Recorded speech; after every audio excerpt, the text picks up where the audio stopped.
Obviously now you've become so well known and into that celebrity status, people want to know about every aspect of your life, and it's very difficult that sometimes, particularly when people are very private, but you've been very open about your relationships, about your sexuality, your support for the LGBTQ plus community. Why has that been so important to you, and what do you hope that you can change there, Beth? I mean, for me, when I was growing up, obviously where I came from, there wasn't many people who I knew that were out openly gay or bisexual, whatever.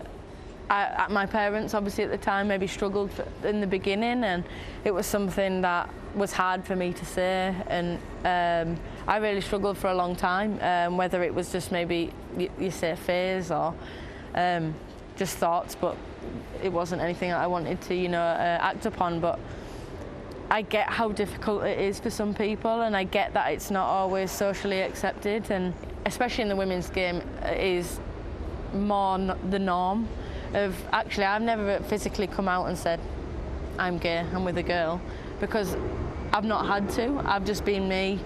I've put pictures with my partner on social media. To me, I've tried to make it the normal rather than make it in a statement of, obviously like the men right now is, they have to put it out in the media to then obviously see what reaction they get. And I get it's the culture in the men's game is still very much different, and it's much, much harder. But I think for me, I want to bridge that gap and help the men as well as much as the women. And yeah, it's a tough process. It is really tough. It's emotionally and physically very, very draining, and I get all aspects for people. But for me, you can't help who you fall in love with, and if you're happy at the end of the day, you've just got to be happy. Life can be very short. And I think that's wonderful what you're saying about reaching out to those people in the men's game that are struggling, because in 2022, going to 2023, it is the norm, isn't it?